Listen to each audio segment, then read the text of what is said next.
तो Ketan murder case के बारे में तो आपने सब लोगों ने अभी तक सुन ही लिया होगा, लेकिन मेरा ना उस पर एक सवाल है कि हम ऐसी किस जनरेशन का पार्ट हो गए हैं कि हमें लग रहा है कि मर्डर करना ना कहने से ज़्यादा, क्योंकि ऐसा नहीं है कि पहले लड़कियों के साथ ज़बरदस्ती नहीं होती थी कि उन्हें उसी से शादी करनी पड़ेगी जिससे उनके पेरेंट्स कहेंगे, क्योंकि लड़कियों की लड़कियों का तो सारा दुनिया में आने का काम ही यही है कि वो इस चीज़ का ध्यान रखे कि उनकी फैमिली रेपुटेशन किस चीज़ पर डिपेंड कर रही है, क्योंकि वो उनके ऊपर है। तो ऐसा नहीं है कि पहले लोग इस चीज़ को ना ज़बरदस्ती करवाते नहीं थे, वो भी गलत था। मैं ये नहीं कह रही हूँ कि ज़बरदस्ती किसी की शादी कराना सही है, वो भी गलत ही था। लेकिन उस लड़की का माइंडसेट इतना क्रिमिनल हो गया था कि इंस्टेड ऑफ टेलिंग नो कि मुझे इस लड़के से शादी नहीं करनी है, उसने ये सोच लिया कि मैं उसे मारूं कैसे। और भगवान ने उसे एक मौका भी दिया ये अपनी गलती सुधारने का, जिसमें उसने उसे धक्का दे दिया था और उसके बाद ये कह दिया कि मैं तुम्हें सांप से बचाने की कोशिश कर रही थी इसलिए मैंने तुम्हें धक्का दिया है। उस दिन वो लड़का बच गया। और इतने कहते हैं ना कि अगर आप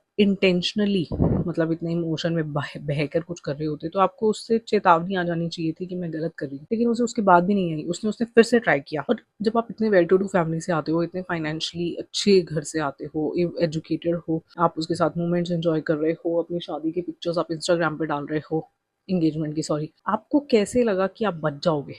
इंडिया का सिस्टम इस कैसे इतना फ्लॉड हो गया है कि हमें लग रहा है कि हम कुछ भी कर ले और हम बच जाएंगे, क्योंकि इसके अलावा तो ऐसा तो नहीं हो सकता ना कि अगर उसने ये सोच लिया होता कि वो जेल चली जाएगी तो भी वो ये क्राइम करती। कहीं ना कहीं उसको ये लगा था कि वो बच जाएगी और वो लड़के ने अपनी जान गंवा दी। वो तो कुछ गलत कर भी नहीं रहा था। बहुत सुधार की जरूरत है।